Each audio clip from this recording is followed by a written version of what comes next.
अस्सलामुअलैकुम। पेशे खिदमत है देवता। Next episode. हीरो अगरचा गहरी नींद में था, लेकिन आदत के मुताबिक हल्की आहट से उसकी आंख खुल गई। इस वक्त उसे सारा के लिबास की एक झलक नजर आई थी। सारा उसे ड्राइंग रूम के सोफे पर गहरी नींद में देखकर उसके बेडरूम में गई थी। हीरो ने सोचा वो मुझे देख कर गई है। उसने मुझे सोफे से उठकर बिस्तर पर सोने के लिए नहीं कहा। भला क्यों कहेगी? मुझसे नाराज है। मैंने हरकत ही ऐसी की थी। सोचता हूं तो नदामत होती है। मैं उसका सामना कैसे करूं? वो थोड़ी देर तक सोचता रहा। दिल ने कहा वो नाराज है मगर मोहब्बत करती है, इसीलिए मुझे यहाँ देखने आई थी। अब आएगी तो मैं दोनों बाजू में उठाकर उसे मना लूंगा। वह दरवाजे को देखने लगा, दोबारा उसके आने का इंतजार करने लगा। उसी वक्त कोठी के पोर्च से कार के स्टार्ट होने की आवाज़ सुनाई दी। उसने ताज्जुब से सोचा, घर के तमाम अफराद अंदर हैं, फिर बाहर कौन है जो कार ले जा रहे? आवाज़ से अंदाज़ा हो रहा था वो स्टार्ट होकर दूर होती जा रही है। वो सोफे से उठ गया, तेजी से चलता हुआ दरवाज़ा खोलकर बाहर आया। कार जा चुकी थी।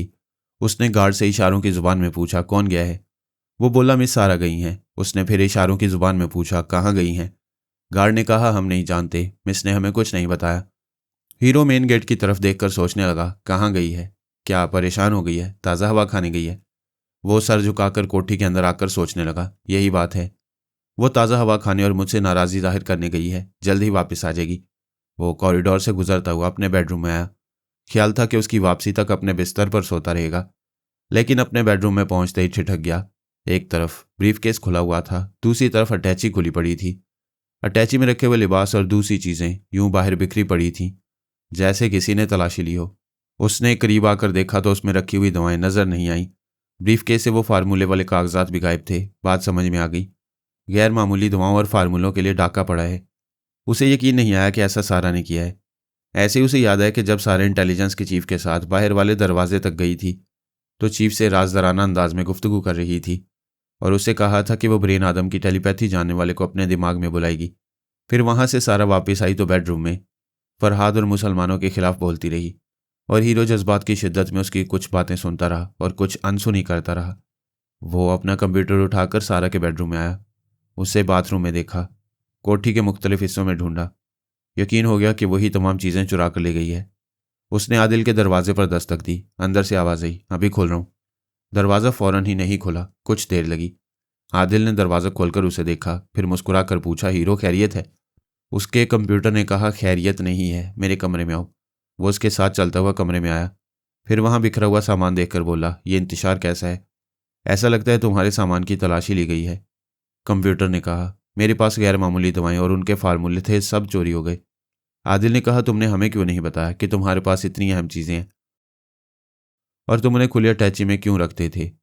इसलिए कि चोरी का अंदेशा नहीं था। अंदर सब अपने हैं, बाहर से कोई आ नहीं सकता। ये तवक्को नहीं थी कि हमें अपनों से ही धोखा होगा। आदिल ने हैरानी से पूछा, क्या तुम ये कहना चाहते हो कि हम में से किसी ने चुराया है? उसी वक्त ऐना भी आ गई। उसने भी कंप्यूटर स्क्रीन पर पढ़ा, वहां लिखा हुआ था, हाँ, सारा ने चुराया है। आदिल ने बेचैनी से पूछा, क्या कह रहे हो? सारा ऐसा क्यों करेगी? ऐना ने पूछा, मामला क्या है? उसे बताया गया। हीरो ने कंप्यूटर के जरिए कहा, वो ये चीज़ें लेकर यहाँ से कहीं चली गई है। ऐना ने कहा, वो बेवफा नहीं थी, उसे टेलीपैथी के जरिए ट्रैप किया गया होगा। स्क्रीन पर तहरीर उभरी, उसे किसी ने ट्रैप नहीं किया। उसने खुद एक यहूदी टेलीपैथी जानने वाले को अपने दिमाग में बुलाया है और वही उसे कहीं ले गया है। लेकिन वह अचानक क्यों बदल गई? हमारे पास टेलीपैथी जानने वालों की कमी नहीं। फिर उसने किसी यहूदी को क्यों बुलाया? हीरो ने जवाब पेश किया, इसलिए कि वो यहूदी है और सिर्फ यहूदी ख्याल खोनी करने वाले पर भरोसा करती है। वो मुझसे मिस्टर फरहाद और मुसलमानों के खिलाफ बहुत कुछ बोलती रही थी। उस वक्त मैंने ऐसी बातों को अहमियत नहीं दी। वो गैर मामूली दवाएं चुरा कर यहूदियों के पास ले गई है। उसे अपने लोग इतने अजीज़ हैं कि वो मेरे ही माल पर हाथ साफ कर गई। आदिल ने उसके शाने पर हाथ रखकर कहा, हीरो, तुम सारा की आवाज़ सुनने के लिए बिल्कुल तैयार रहो। वो चुराया हुआ माल किसी को देने के लिए बातें करेगी तो मुमकिन है उसकी किसी बात से मालूम हो जाए कि वो कहाँ है और किन लोगों के साथ है। इससे पहले हमें कोठी से बाहर जाना होगा और सिक्योरिटी गार्ड्स हमें जाने नहीं देंगे। आदिल ने कहा, है ना, तुम बाहर जाओ और सिक्योरिटी अफसर से कहो अंदर आए, हम कुछ बातें करना चाहते हैं।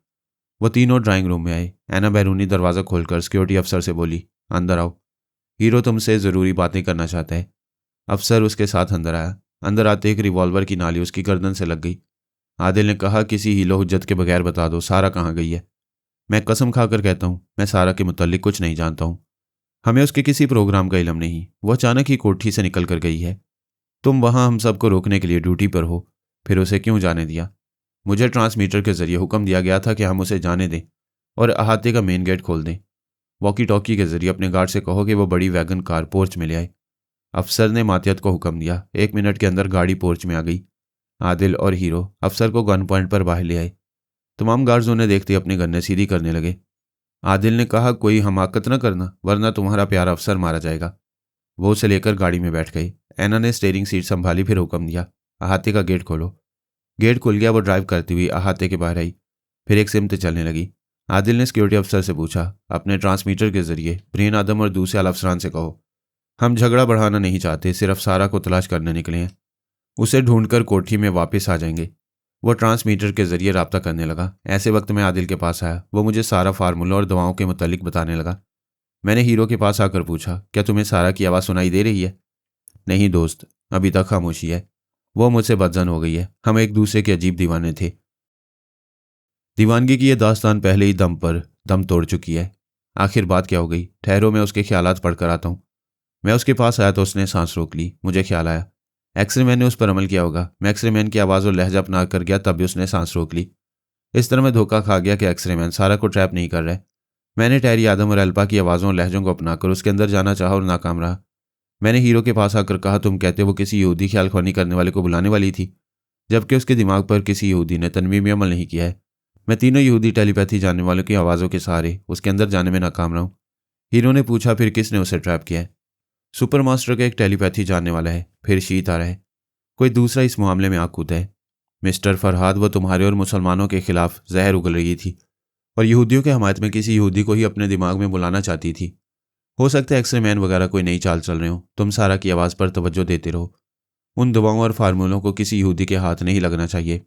एक्सरे मैन चाहता तो कोठी से चंद गज के फासले पर रहकर सारा को अपने पास बुलाता और तमाम अहम चीज़ों से ले लेता, लेकिन वो मोहतात था। ये खौफ था कि वो लंबे रास्ते पर चलती रहे और वह हुक्म के मुताबिक लंबी ड्राइव में मसरूफ़ हो गई थी। वो उसके ताक़ुब में था और यकीन कर रहा था कि मैं उनके दरमियान हूँ या नहीं। वो उसके दिमाग में भी नहीं जा रहा था, क्योंकि इस तरह मुझे सारा के अंदर जगह मिल जाती।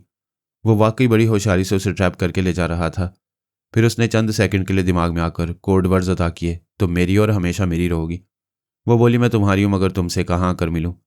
क्या तुम्हारे दिमाग में किसी ने आने की कोशिश की थी? हाँ, मैंने वक्फे से 3 बार पराई सोच की लहरों को महसूस किया था और सांस रोक ली थी। फिर तो खतरा है, मैं जा रहा हूँ। अभी मोबाइल फ़ोन पर गुफ्तगू होगी।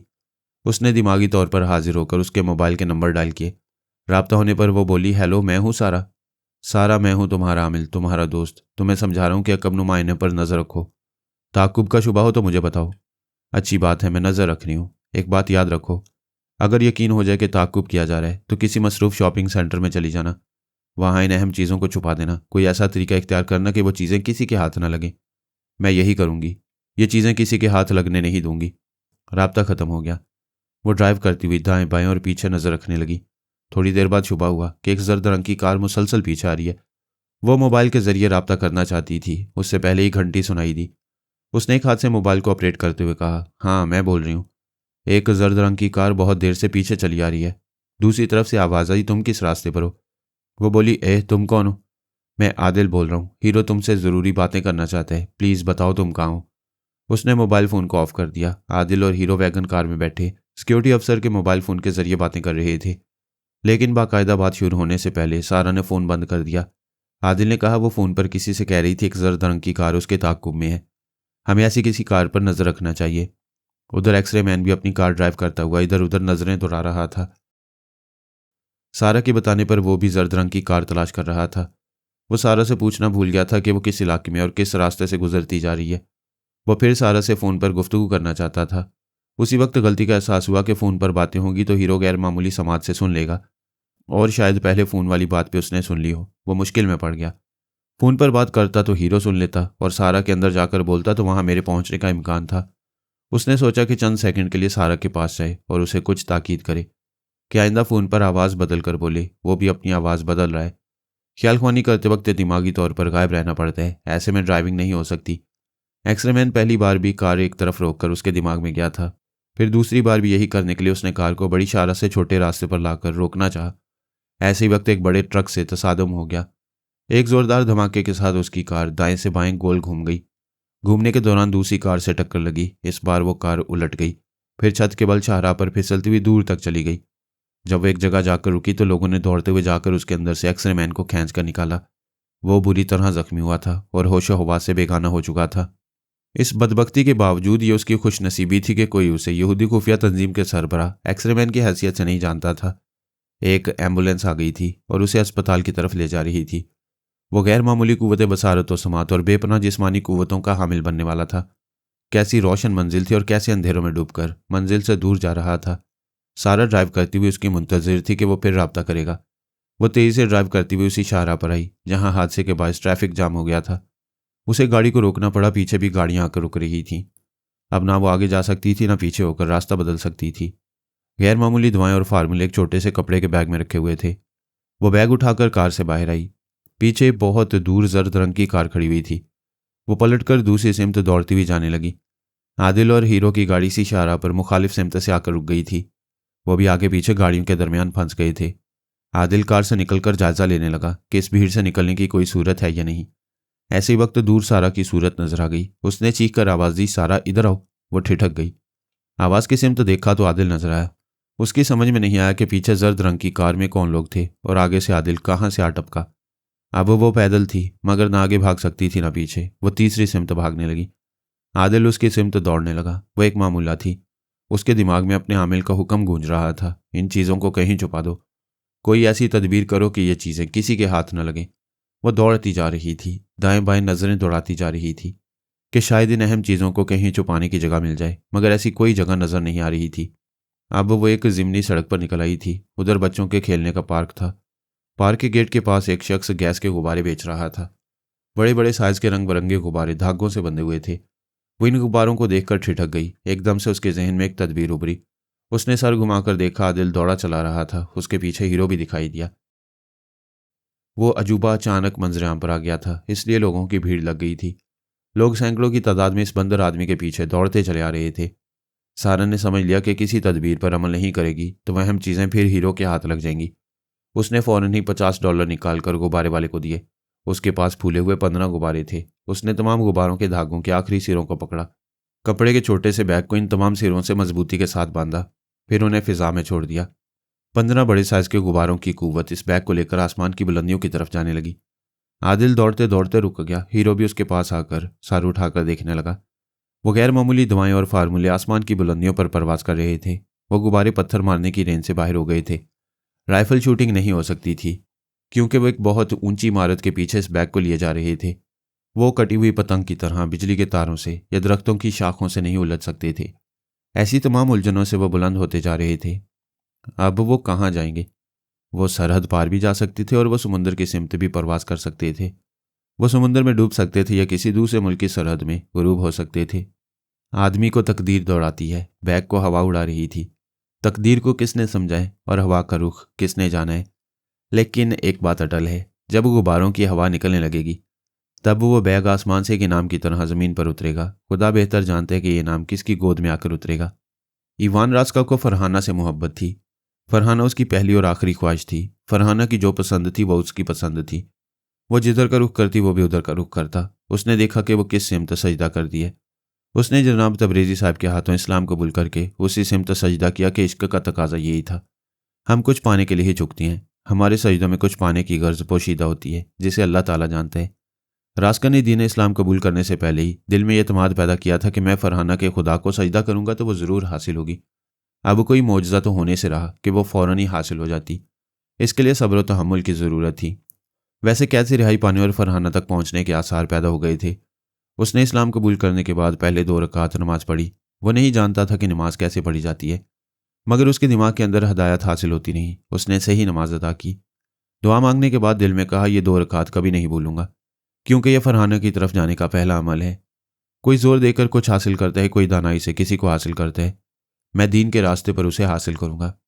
फिर उसे अपने अंदर एक ठंडी मीठी नुस्वानी आवाज़ सुनाई दी, मैं बेगम आमना फरहाद बोल रही हूँ, दीन इस्लाम मुबारक हो। आप? वो खुश होकर बोला, आप मुझ नाचीज़ के पास आई हैं। बाखुदा इस्लाम कबूल करने की खुशी दोबाला हो गई है। मैं बयान नहीं कर सकता कि मेरा हौसला कितना बढ़ गया है। मैं ज़्यादा देर दुनियावी मामलात में नहीं रहती। तुमसे भी ज़्यादा नहीं बोलूँगी। तुम्हें मुबारकबाद देने के बाद ये खुशखबरी सुना रही हूँ कि जिन लम्हात में तुमने पहला कलमा तैयबा पढ़ा उन्हीं लम्हात में तुम्हारा ब्रेन वॉश हो गया था। ये कैसे हुआ तुम्हारी समझ में नहीं आएगा।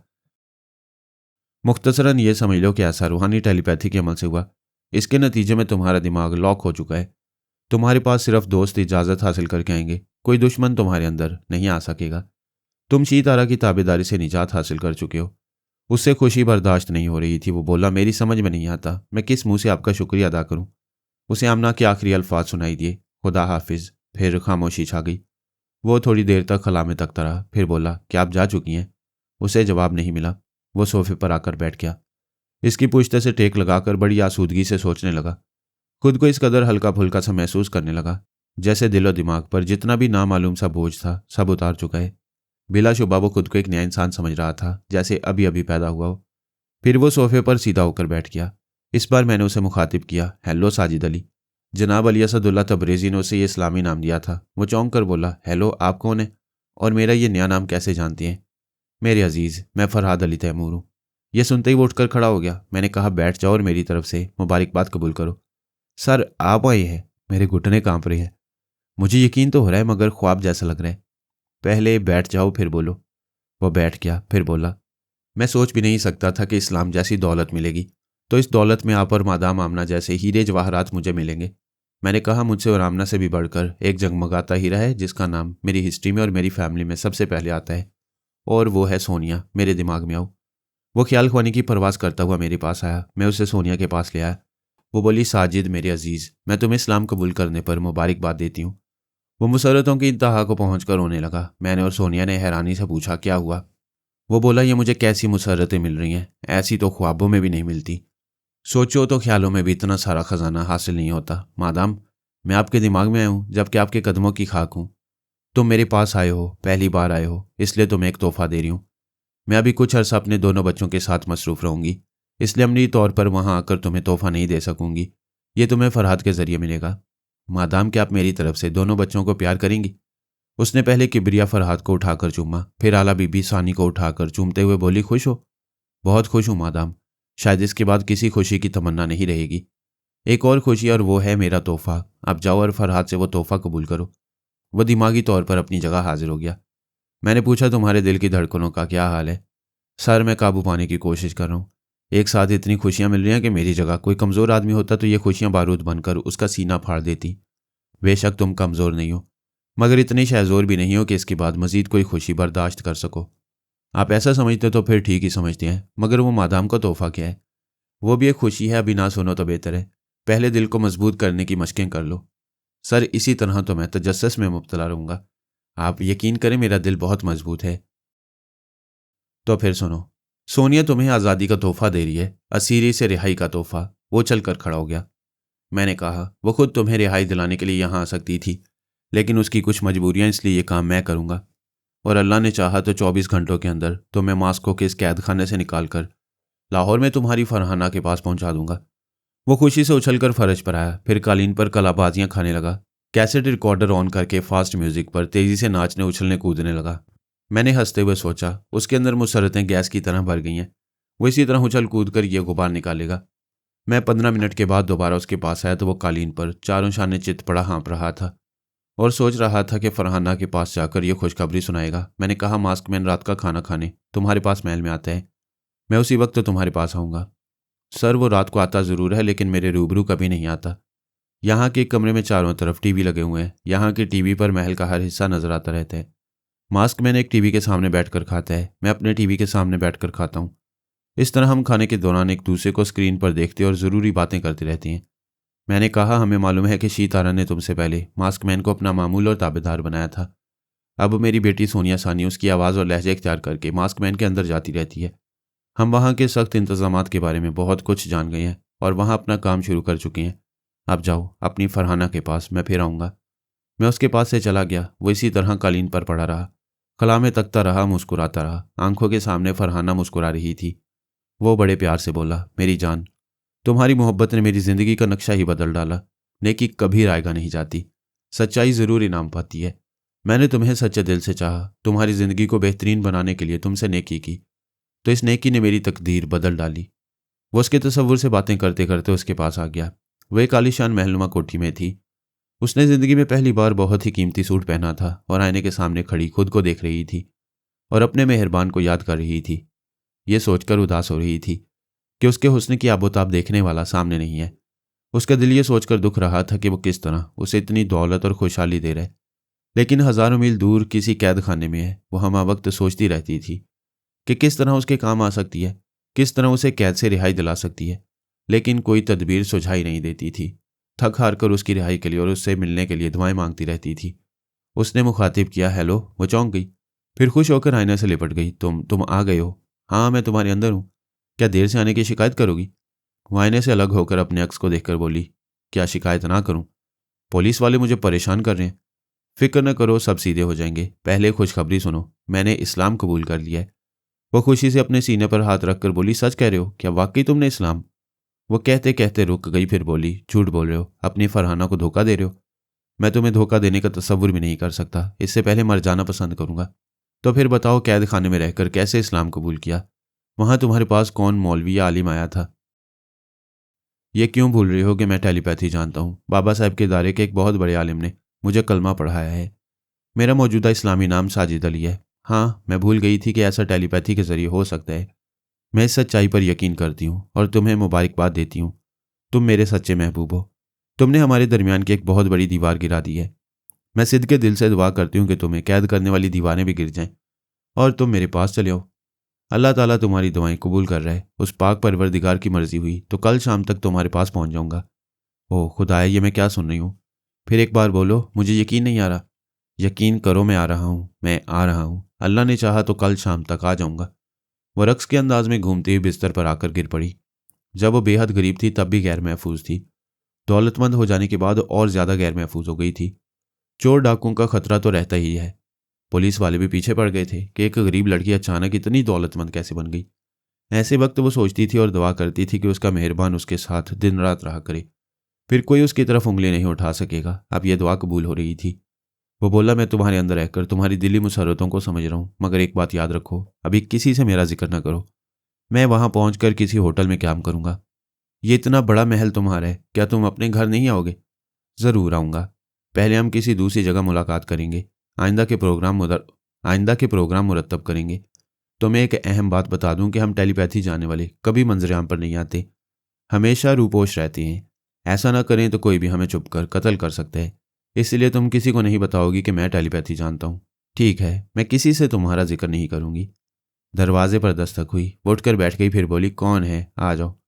उसका भाई शेरू दरवाज़ा खोलकर आया। उसने भी उम्दा लिबास पहना हुआ था। वो बोला, फरा, वो पुलिस अफसर बार बार पूछ रहा है कि तुम कहाँ हो। अगर मिलने नहीं आओगी तो वो तुम्हारे बेडरूम में घुस आएगा। वो उठकर खड़ी हो गई, फिर इत्मीनान से चलती हुई बालकनी में आई। नीचे ड्राइंग रूम में एक पुलिस अफसर सोफे पर बैठा हुआ था। उसने मुखातिब किया, वेल ऑफिसर, क्या बात है? उसने सर उठाकर बालकनी की तरफ देखा, फिर कहा, मैं यहाँ 15 मिनट से बैठा इंतजार कर रहा हूँ। वो आहिस्ता आहिस्ता चलती हुई जीने के ऊपरी हिस्से में आई, फिर बोली, अभी मैं ना आती तो क्या तुम मेरे बेडरूम में घुस आते? मैं मुजरिम को गिरफ्तार करने और तलाशी लेने के लिए मकान के किसी भी हिस्से में दाखिल हो सकता हूँ। क्या तलाशी और गिरफ्तारी का वारंट लाए हो? मुझे किसी के मकान में घुसने के लिए सर्च वारंट की ज़रूरत नहीं पड़ती। वो जीने से उतरते हुए बोली, यह तुम्हारे बाप का मकान नहीं है, क्या आसानी से मेरे बेडरूम में घुस आओगे? मुझे मालूम होता कि गैर जिम्मेदारी से गुफ्तगू करने वाला अफसर आया है तो मैं तुम्हें कोठी के अंदर ही ना आने देती। चलो उठो, बाहर जाओ, फिर इजाज़त लेकर आओ। वो गुस्से से उठकर खड़ा हो गया, फिर बोला, 2 टके की लड़की, कल तक फुटपाथ पर घटिया चप्पलें पहनकर चलती थी और बसों में सफ़र करती थी, आज तो मेरे बाप तक पहुंच रही है। मैं तुझे यहाँ से घसीटते हुए थाने ले जाऊंगा। जिसके पास ताकत नहीं होती वो 2 टके का जलील इंसान होता है। कल तक मेरी औकात नहीं थी, आज मेरे सामने तेरी कोई औकात नहीं है। तूने मेरी शान में सस्ते अल्फाज इस्तेमाल किए, इसलिए मैं तुझे तमांचे मारती हूँ। वो उससे 10-15 गज के फासले पर खड़ा था। उसने जीने पर से ही फिजा में हाथ बुलंद करके तमांचा मारा। साजिद अली ने उसके दिमाग में बहुत ही हल्का सा झटका देकर उसके अंदर तमांचा खाने का एहसास पैदा किया। वो चीख मारकर यूं घूम गया जैसे थप्पड़ खाकर मुंह घूम गया। उसने दूसरा हाथ फिजा में बुलंद करके हवा में दूसरा तमांचा मारा। उसे दूसरे गाल पर तमांचे का एहसास हुआ और इसकी तकलीफ दिमाग ने महसूस की। वो चीख मारकर दूसरी तरफ घूम गया, फिर अपना तवाज़न बरकरार न रख सका, सोफों के दरमियान कालीन पर गिर पड़ा। वो बोली, तुम वहां से उठ नहीं सकोगे, कोशिश करके देख लो। वो कोशिश करने लगा। किसी भी अमल के लिए दिमाग तवानाई सप्लाई करता है, तब आदमी मुतहर्रिक होकर कुछ कर पाता है। उसे फर्श पर से उठाने के लिए तवानाई नहीं मिल रही थी। उसका दिमाग साजिद अली की मुट्ठी में रहकर समझ नहीं पा रहा था कि किस तरह ज़मीन से उठा जाता है। उसने परेशानी के आलम में सर उठाकर फरहाना को देखा। फरहाना उसके करीब आकर बोली, तुझे बदकलामी की सज़ा मिल गई। तूने दूसरी गुस्ताखी ये की कि मुझे यहाँ से घसीट कर थाने ले जाने का दावा किया। अब तू जैसा फर्श पर पड़ा हुआ है इसी तरह घसीटता हुआ बाहर जाएगा। वह बेख्तियार घसीटता हुआ वहां से दरवाजे की तरफ जाने लगा। उसने पहले तो पूरी कोशिशें की कि इस तरह खुद को ना घसीटे, लेकिन समझ में आ गया कि वह अपने इख्तियार में नहीं। अगर यूं ही सड़कों पर घसीटता हुआ थाने तक जाएगा तो तमाशा बन जाएगा, सारी अफसराना शान खाक में मिल जाएगी। वो गिड़गिड़ा कर बोला, मुझे माफ़ कर दो, मुझे इस तरह थाने पहुंचाकर जलील ना करो, मैं आइंदा गुस्ताखी नहीं करूंगा। इससे यह साबित हुआ कि आदमी ताकत के नशे में गुस्ताखी करता है। तुम अपने इख्तियारात का गलत इस्तेमाल करके बेकसूर अफराद को थाने तक जलील करते हुए ले जाते हो। हाँ, मैं तस्लीम करता हूँ कि हम पुलिस वाले अपने इख्तियारात का गलत इस्तेमाल करते हैं। एक बार मुझे माफ़ कर दो, मैं आइंदा कभी तुम्हारे सामने सर उठाकर बात नहीं करूंगा, इसलिए कि मेरे सामने बेबस हो और जिसके सामने ज़बरदस्त हो उस बेकसूर को जलील करोगे।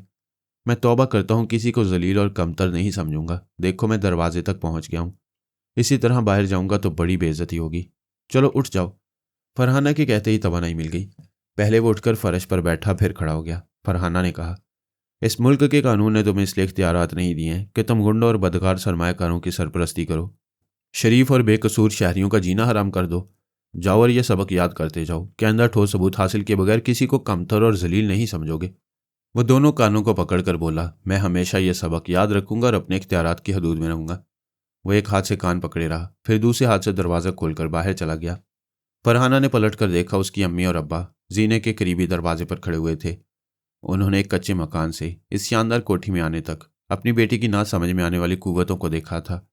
अब वो उससे कुछ नहीं पूछते थे। वो हर सवाल के जवाब में एक ही बात कहती थी, खुदा मुझ पर मेहरबान है, इससे ज़्यादा न पूछो। वो जीने पर चढ़ते हुए बोली, मैं अपने कमरे में जा रही हूँ। भाई, आइंदा किसी को मेरी इजाज़त के बगैर कोठी में दाखिल न होने देना, ख्वाह वो कितना ही बड़ा अफसर क्यों ना हो। वो सीढ़ियाँ चढ़ती हुई ऊपर अपने बेडरूम में चली गई। बाप ने जवान बेटे को देखकर कहा, हर बाप की यह ख्वाहिश होती है कि बेटा जवान होकर कुछ कमाए और अपनी कमाई बाप के हाथ पर ला कर रखे, मगर हम बेटी की कमाई खा रहे हैं। बूढ़ी माँ ने कहा, आप कैसी बातें कर रहे हैं? बेटी की कमाई बेगैरत खाती हैं, और बेटी के पास जो दौलत आ रही है वो ऐसे रास्तों से नहीं आ रही है जिन पर बेटी के चलने से हमारा सर शर्म से झुक जाए।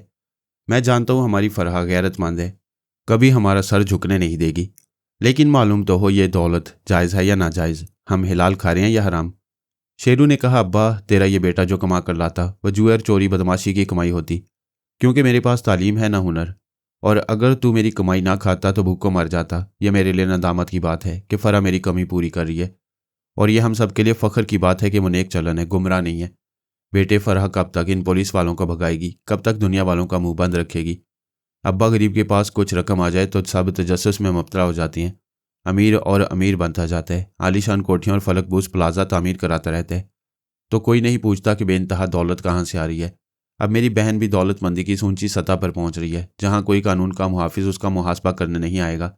फरहाना शाहाना तर्ज के वसीयरीज पलंग पर लेटी हुई थी। इस कोठी का और खसूसन उसकी ख्वाबगाह का हर सामान शाहाना कदरों कीमत का हामिल था। उसने कनीज़ों और मुलाजमों के लिए, सिक्योरिटी गार्ड्स के लिए अखबारात में इश्तिहार शाया करवाया था, और कोठी का निगरान और मुंतजिम अपने भाई को मुकर्रर किया। उसने किसी बहुत बड़े मुल्क की शहजादी की तरह एक नई जिंदगी की इब्तदा की थी। वो बिस्तर पर लेटकर बहुत देर तक साजिद से प्यार और मोहब्बत की बातें करती रही। फिर दरवाजे पर दस्तक सुनकर उठ गई। साजिद ने कहा, जब मैं आऊँगा और इसी तरह बार बार दरवाजे पर दस्तक होगी तो तुम मुझे बार बार छोड़कर चली जाया करोगी। वह मुस्कुरा कर बोली, तुम दुनिया से निराले महबूब हो, कमरे में छोड़कर जाया करूंगी तो दिमाग में आकर रहा करोगे, तुमसे कभी पीछा नहीं छूटेगा और ना ही मैं तुम्हारा पीछा छोड़ूंगी। उसने दरवाज़ा खोला। शेरू ने कहा, पुलिस के बहुत बड़े अफसर और कई लोग आए हैं, मैंने दरवाज़ा नहीं खोला है। ठीक है, उन्हें अंदर बुलाओ और ड्राइंग रूम में बिठाओ, मैं आ रही हूँ। वो चला गया। साजिद अली ने कहा, जो अफसर यहाँ से ख्वार होकर गया था वो अपने बड़ों को लेकर आए। उसने आईने के सामने आकर लिबास को दुरुस्त किया, फिर बालों को दुरुस्त करती हुई बोली, क्या तुम मेरे अंदर रहकर मुझे आईने में देख सकते हो?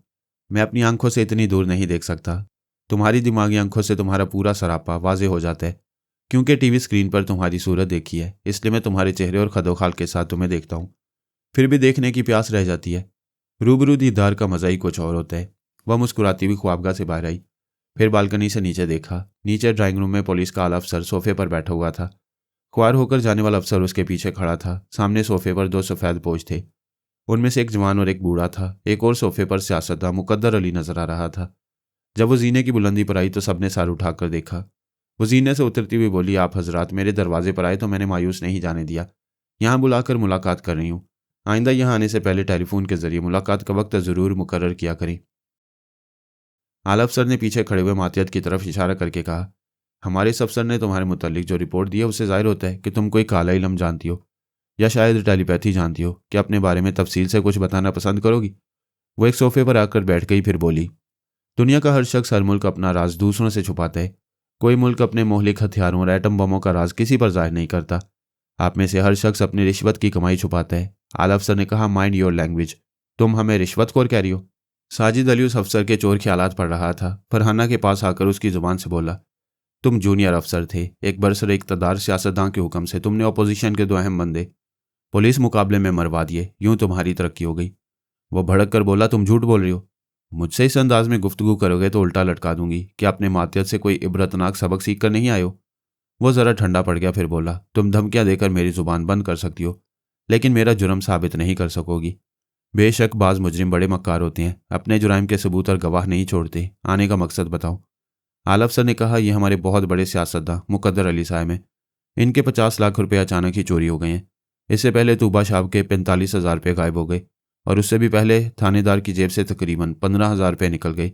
ये सब कुछ 10-12 घंटों में हुआ और तुम 48 घंटों में भगवानपुरा के एक शिकस्ता मकान से निकलकर इस आलीशान कोठी में आ गई हो, बल्कि 90 लाख रुपए की इस कोठी की मालका बन गई हो। हमें बताओ, ये क्या जादूगरी है? साजिद ने फरहाना की जुबान से कहा, तुम एक आला अफसर हो। तुम्हारी तनख्वाह दीगर अलाउंसेस मिलाकर ज़्यादा से ज़्यादा 7,000 रुपये है, मगर तुम्हारी एक बेटी और बेटा लंदन में पढ़ते हैं और वहाँ के एक बैंक में तुम्हारे 3,40,000 पाउंड्स जमा है। मैं तुम्हारा बैंक अकाउंट नंबर भी बता सकती हूँ। तुम बताओ कि ये क्या जादूगरी है? 7,000 कमाने वाले के बच्चे लंदन में रहते हैं। मैं भगवानपुरा से गुलबर्ग आई हूँ तो तुम्हें खटक रही हूँ। आला अफसर हैरान परेशान होकर उसे देख रहा था, क्योंकि वह सही बैंक अकाउंट बता रही थी। वो बोली, यहाँ लाहौर में तुम्हारी बीवी के अकाउंट में 70 लाख रुपए हैं और लॉकर्स में 40 लाख की जायदाद के दस्तावेजात हैं। अब कहो तो तुम्हारी अंधी कमाई की तमाम तफसीलात बयान करूं? वो घबरा कर बोला, नहीं, मैं तुम्हें कोई इल्ज़ाम देने नहीं आया हूं। कोई तुम्हें इल्ज़ाम देगा तो मैं कह दूंगा कि तुम्हें ये आलीशान कोठी और बेशुमार दौलत बाप दादा से वरसे में मिली है। फिर वो सियासतदान मुकद्दर अली की जानिब रुख करके बोला, तुम नहायत ही घटिया किस्म के सियासी लीडर हो। एक शरीफ दादी पर 50 लाख रुपए की चोरी का इल्ज़ाम लगा रहे हो। तुम्हारे पास कोई सबूत है, कोई गवाह है? वो बोला, जनाब आली, थानेदार और तूबा शाह जैसे मवाली आपके जूतों में रहते हैं। अब वो गवाही नहीं देंगे। सबूत मेरे पास कोई नहीं। मैं सिचुएशन समझ गया हूँ। आप पटरी बदल चुके हैं। मैं जा रहा हूँ। वो अपनी जगह से उठकर सलाम करके चला गया। फरहाना ने एक सोफे पर बैठे हुए 2 सफ़ेद पोश अफराद की तरफ इशारा करके पूछा, इन हजरात की तारीफ क्या है? उनमें से एक उम्र रसीदा शख्स ने कहा, मैं इस इलाके का डीसी हूँ। तुम्हारे बारे में जो रिपोर्ट सुनी उससे अंदाज़ा हुआ कि तुम टेलीपैथी जानती हो। यहाँ आकर तस्दीक हो गई। तुमने हमारी पुलिस के एक आला अफसर के ख्यालात पढ़कर उसके मुल्की और गैर मुल्की बैंक बैलेंस की सही तफसीलात बता दी हैं। मेरी दरख्वास्त है कि मेरी प्राइवेट ज़िंदगी का कोई राज जुबान पर ना लाओ। मैं तुम्हारा एहसानमंद रहूँगा। वो मुस्कुरा कर बोली, मैं वादा करती हूँ तुम्हारी कोई बात मेरी ज़ुबान पर नहीं आएगी और मैं उस आला अफसर का राज भी किसी और के सामने बयान नहीं करूँगी। डीसी और आला अफसर उसका एहसान मानने और उसका शुक्रिया अदा करने लगे। सफ़ेद पोश जवान ने कहा, मैं इंटेलिजेंस का एक ऑफिसर हूँ। मैं भी तुम्हें देखना और तुम्हारी ताकत मालूम करना चाहता था, सो मालूम कर चुका हूँ। साजिद ने फरहाना की ज़ुबान से पूछा, तुम्हारे 2 जासूस मेरी कोठी के अतराफ़ हैं। क्या तुम उन्हें देखना चाहोगी या उनकी लाशें उठवाओगे? वो फ़ौरन ही जेब से ट्रांसमीटर निकाल कर बोला, मैं अभी उन्हें यहाँ से जाने का हुक्म दे रहा हूँ। वो ट्रांसमीटर ऑन करके दोनों मातियतों को वहाँ से चले जाने का हुक्म देने लगा। डीसी ने कहा, मिस फरहाना, हमें अपनी खिदमत का मौका दें। हम आपसे बेहतरीन ताल्लुकात रखना चाहते हैं। मैं यहाँ सिक्योरिटी गार्ड्स रखने वाली हूँ। उस वक्त तक चाहती हूँ कि आप चंद मुसल्ला सिपाही यहाँ, बस समझ गया, आप हमें चाय पिलाएं। प्याली खाली होने तक आपकी कोठी के अतराफ मुसल्ला सिपाही पहुँच जाएंगे और वो सब हमारे नहीं, आपके ताबेदार होंगे। डीसी के हुक्म पर आला अफसर ने रिसीवर उठाकर फ़ोन किया, फिर हुक्म दिया कि फ़ौरन 12 मुसल्ला सिपाही वहाँ भेजे जाएं। थोड़ी देर बाद पुरतकल्लुफ लवाजमात के साथ चाय आ गई। वो सब खाने पीने और हंसने बोलने लगे। आने वालों की हंसी और खुशी अखलाकी बता रही थी कि उन्होंने अपने मुकाबले में फरहाना को सुपर पावर तस्लीम कर लिया है। मैंने साजिद के पास आकर कहा, मियाँ मजनू वापस आ जाओ, तुम्हारी रिहाई का ऑपरेशन आखिरी मरहले पर है। उसने कहा, सर मैं अभी दिमागी तौर पर हाजिर हो जाऊंगा, मगर आप पहले फरहाना की मौजूदा पोजीशन समझ लें। वो भी ऐसे दुश्मनों के दरमियान है जो टेलीपैथी के सामने बेबस होकर उसके दोस्त बन गए हैं। ऐसे लोगों पर भरोसा नहीं किया जा सकता। दुरुस्त कहते हो। मैं बारबरा को तुम्हारे पास पहुंचा रहा हूँ। फरहाना से उसका तारुफ कराओ। वो तुम्हारी अदम मौजूदगी में फरहाना पर आंच नहीं आने देगी। बारबरा की मुस्तकिल रिहाइश बाबा साहब के दायरे में थी। वो वहाँ जहानत को जिला बख्शने वाली तालीम और जिस्म को बिजली की तरह फुर्तीला रखने वाली तरबियत हासिल कर रही थी। मैंने उसके पास आकर कहा, बेटी बहुत अरसे से ख्याल ख्वानी नहीं कर रही हो। समझ गई पापा, मेरी कहीं ज़रूरत है। Am I right? Yes my baby. तुम इवान रास्का के मुतल्लिक सुन चुकी हो। वो मुशर्रफ बासलाम हो चुका है और उसका नाम साजिद अली है। जी हाँ, मुझे जोजो ने बताया था, ये बड़ी खुशी की बात होगी। तुम मेरे पास आओ, मैं तुम्हें साजिद के पास पहुंचा रहा हूँ। तुम उसे मुबारकबाद दो और उसकी महबूबा फरहाना के पास रहो, उसके हालात मालूम करो, फिर उसकी हिफाजत करती रहो। किसी मजबूरी के बायस उसके दिमाग में जाना हो तो अपनी जगह वहाँ जोजो को भेज देना। बारबरा मेरे दिमाग में आई, मैंने उसे साजिद के पास पहुंचा दिया। वो बोली, हेलो साजिद, मैं बारबरा हूँ, तुम्हें दीन इस्लाम कबूल करने पर मुबारकबाद दे रही हूँ। खुदा तुम्हें ईमान, अमान, सेहत, जहानत और सलामती दे। तुम्हारी दुआओं से अंदाज़ा हो रहा है कि तुम 50 बरस की बूढ़ी खातून हो। वस्ती भी बोली, क्या फरहाना से कहूँ कि तुम बातें बनाकर मेरी असली उम्र पूछ रहे हो? खुदा के लिए ये गज़ब न करना। अगरचे वो मुझ पर बहुत भरोसा करती है, ताहम औरत ज़ात है, दिल में शक व शुबे का एक नुक्ता पैदा हो जाएगा। चलो, ऐसा गज़ब नहीं करूँगी, अपनी फरहाना से मिलाओ। उसने फरहाना को मुखातिब किया, मैं अपनी रिहाई के सिलसिले में जा रहा हूँ, लेकिन तुम्हें इन दुश्मनों के दरमियान तनहा छोड़ना नहीं चाहता। वो बोली, तुम्हारी रिहाई ज़रूरी है, मेरी फिक्र न करो, तुम जाओ। मैंने थोड़ी देर पहले बेडरूम में तुम्हें बताया था कि बाबा साहब के दर के तमाम ख्याल ख्वानी करने वाले मेरे दोस्त बन गए हैं। उनमें से एक लड़की बारबरा है, वो इस वक्त तुम्हारे दिमाग में आ चुकी है, उससे बातें करो, ये तुम्हारी हिफाजत करेगी, मैं जा रहा हूँ। बारबरा ने उसे मुखातिब किया, हेलो फरहाना, हम तुम्हें दुश्मनों के दरमियान तनहा नहीं छोड़ेंगे, मैं तुम्हारे साथ रहूँगी। मैं अपना मुकम्मल तारुफ कराऊंगी, लेकिन पहले तुम्हारे पास बैठे हुए लोगों की बातें सुनकर इनके ख्यालात पढ़ूंगी। तुम इनसे बातें करती रहो। साजिद अली दिमागी तौर पर महल की चार दीवारी में हाजिर हो गया। मैंने और सोनिया सानी ने सुबह से बहुत काम किया था। मास्कमैन के दिमाग में रहकर एयरपोर्ट के उन अहम अफसरान के दिमागों में जगह बनाई जो वहाँ के आला हुक्काम के खसूसी त्यारे के निगरान थे। फिर आला हाकिम के दिमाग पर तनवीमी अमल करके उसे इस बात का ताबेदार बनाया कि वह रात के 11 बजे अपने खसूसी त्यारे से पोलैंड के शहर वारसा जाएगा। फिर उसके दिमाग में ये बावर कराया कि त्यारे में उसके साथ सिर्फ एक पर्सनल सेक्रेटरी और 2 बॉडीगार्ड्स सफ़र करेंगे। मैंने जेरी और थर्माल को दोनों बॉडीगार्ड्स के अंदर पहुंचा दिया और मास्को के वक्त के मुताबिक उन्हें रात 10 बजे से उन गार्ड्स के अंदर मुस्ताद रहने की ताकीद कर दी। सलमान, सुल्तान और जोजो को भी उन अफसरान के अंदर पहुंचा दिया जो सफ़र के ज़रूरी कागजात चेक करने वाले थे। ये रोज़ का मामूल था कि मास्कमैन रात का खाना उस महल में खाता था। मकसद ये होता था कि वो 2 घंटों तक साजिद अली की तन्हाई दूर करे, उससे सरकारी फ़राइज़ के मुतल्लिक गुफ्तगू करे और उस महल के हिफाजती इंतजामात का मुआयना करे। इस महल के अंदर जाने के लिए खुश्की का कोई रास्ता नहीं था। ऐसे इलेक्ट्रॉनिक इंतजामात थे कि चूंटी भी अहाते में रेंगती हुई पहुंचे तो खतरे के अलार्म बजने लगते। वहां कदम रखने वाला अंधी फायरिंग से छलनी होकर रह जाता। मास्कमैन का हेलीकॉप्टर महल की छत पर आकर उतरता था। उस रात भी मास्कमैन हेलीकॉप्टर लेकर छत पर आया तो मैं उसके अंदर था। वो खाने का सामान उठाए सीढ़ियों से उतरकर महल के अंदर उस कमरे में आया जहां चारों तरफ टीवी रखे हुए थे और उनके स्क्रीन पर महल का एक एक हिस्सा साफ नजर आता था। महल का वो कमरा भी नजर आ रहा था जहां साजिद अली इस वक्त कंबल ओढ़े खुफिया टीवी कैमरे से मुंह मोड़कर लेटा हुआ था। साजिद को समझा दिया गया था कि वो उस रात कुछ नहीं खाएगा और पेट की खराबी का बहाना करके लेटा रहेगा। उस टीवी वाले कमरे में मामूल के मुताबिक एक सिक्योरिटी अफसर की ड्यूटी थी। मास्कमैन ने कमरे में दाखिल होकर उससे मुसाफिया किया। मैंने उसके अंदर रहते हुए अपनी कुव्वत से अफसर का हाथ पकड़कर खींचा। जैसे ही वो करीब हुआ, मैंने दूसरे हाथ से सिरिंज की सुई उसकी गर्दन में पेवस्त कर दी। वो जरा सा तड़पा, फिर एकदम से ठंडा पड़ गया। मैंने उसे खींचकर एक कुर्सी पर बिठा दिया। सिरिंज की दवा इतनी मोहलिक थी कि चश्मे ज़दन में उसकी जान निकल गई थी। मैंने मुर्दे को इस तरह बिठाया कि वह इधर उधर ढलक ना सके। फिर मैं माइक के जरिए आकर मुखातिब हुआ, हेलो इवान रास्का, आज बेवक्त लेटे हुए क्यों हो? उसने जवाब दिया, मेरे पेट में तकलीफ़ है, मैं आज नहीं खाऊंगा। मैंने सवाल किया, क्या तुमने दवा ली है? हाँ, अभी दवा खाई है, जल्द ही तकलीफ़ दूर हो जाएगी, आप फिक्र न करें। मुझे अफसोस है आज आपके साथ नहीं खा सकूंगा। कोई बात नहीं, आराम करो, मुझे भी ज़रूरी काम निपटाने हैं। मैं भी जल्दी वापस जा रहा हूँ। महल के दूसरे हिस्से में एक टीवी था। उसके सामने बैठा हुआ गार्ड साजिद के कमरे में उसे देखता रहता। जब साजिद टॉयलेट की तरफ जाता तो स्क्रीन से गायब हो जाता, मगर कोई तशवीश की बात ना होती। गार्ड को यह यकीन रहता कि वह टॉयलेट से कमरे में वापस आएगा, बाहर कभी नहीं जा सकेगा। मास्को में शदीद बर्फबारी हो रही थी। साजिद सर पर कंबल लपेट कर बिस्तर से उठा और स्क्रीन से गायब हुआ तो गार्ड ने समझ लिया कि पेट खराब है। वह टॉयलेट गया है, मगर वह कमरे से निकलकर कॉरिडोर में आ गया। सामने एक दरवाज़ा मुकफ्फल था, उसकी दूसरी तरफ मास्कमैन यानी कि मैं था। लॉक को एक तार के जरिए खोल रहा था। वो आधे मिनट में खुल गया। वो दोनों आमने सामने हो गए। मास्कमैन ने साजिद से कंबल लेकर उसे सर पर ओढ़ लिया। ये तमाम मनाजिर मुख्तलिफ टीवी स्क्रीन पर नजर आ रहे थे, लेकिन इन तमाम मनाजिर को मुर्दा सिक्योरिटी अफसर देख नहीं सकता था।